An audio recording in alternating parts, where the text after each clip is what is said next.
Profesor Pablo Rivero, profesor de Historia, usted entre los distintos estudios que ha realizado es el tema de la migración, saber de dónde venimos, quiénes fueron nuestros ascendientes. Claro que esto a veces no nos da referencia hacia dónde vamos, pero es un punto de partida, ¿no? Es un punto de partida, evidentemente, cuando queremos arrancar, digamos, del antepasado que llegó, que nosotros lo llamamos nuestro genearca, ¿verdad? Y bueno, y de ahí, a partir de ahí, comenzar a desarrollar todo el árbol genealógico de toda la descendencia que ese genearca tuvo, ¿verdad?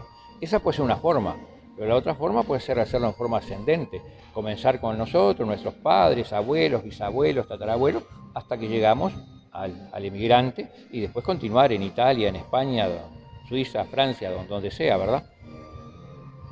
Y en la práctica, la población uruguaya, la población argentina es una población descendiente de migrantes. Prácticamente sí, en su gran mayoría, en Uruguay prácticamente casi el 50% descendiente de españoles y el otro 50% descendiente de italianos. La población indígena descendiente de indígenas es bastante reducida, se da sobre todo en el norte del país y nosotros hablamos siempre de la garra charrúa, pero no hay prácticamente descendientes de charrúa. Lo que hay es descendientes de guaraníes y después en la zona de Soriano sí hay mucha descendencia indígena de los grupos chaná. Cuando hablamos de nuestra descendencia y nuestra ascendencia, hay aspectos culturales que han influido, ¿no verdad? Es decir, cuestiones culturales de Italia, cuestiones culturales de España, situaciones socioeconómicas particulares que llevó a que tuvieran una determinada cultura del trabajo.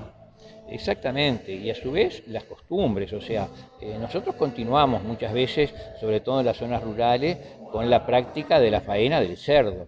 Eso nos viene o de España o de Italia, que eran costumbres típicas de esos países, ¿verdad? Y yo qué sé, allá en el sur todavía muchos seguimos comiendo gofio, y bueno, eso también, eso llegó de Canarias, ¿verdad? A Uruguay, y como eso un montón más de costumbres que nos vienen de nuestros antepasados. Empezando por el idioma. Yo siempre digo que nosotros no hablamos castellano, porque si usted va a Asturias o va a Madrid, el idioma es totalmente distinto. En cambio, si usted va a Canarias, allí todo tiene el mismo nombre que acá. O sea, nosotros en realidad lo que hablamos en Uruguay es canario, ¿verdad? Yo solamente he encontrado dos palabras o tres en Canarias que son distintas a nosotros y que es la bocata para el sándwich, que ellos lo tomaron del italiano, y luego la guagua para lo que nosotros llamamos ómnibus y en otros lugares se llama colectivo, ¿verdad? Y bueno, la religión nos viene también de Italia y de España, ¿verdad? Profesor, entre las charlas que usted va a dar está la de cómo construir o cómo valorar lo que es el árbol genealógico, pero además de eso usted va a hacer referencia a lo que fue la historia de uruguayos y argentinos en París.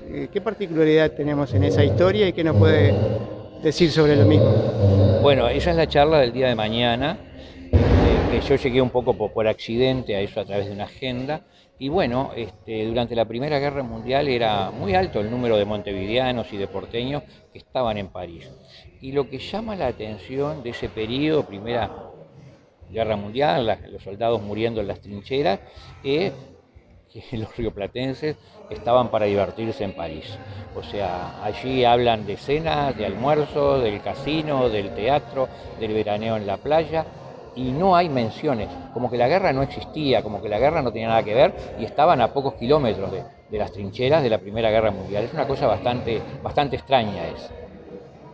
Pero en el sentido de viajar hasta París de Uruguay a Argentina implicaba determinada clase social, ¿no? Ah, no, por supuesto. Además eran viajes en aquella época de repente de 3, 4 años, iban con la vaca en el barco para tomar leche fresca, iban con las empleadas, las niñeras, todo el grupo familiar.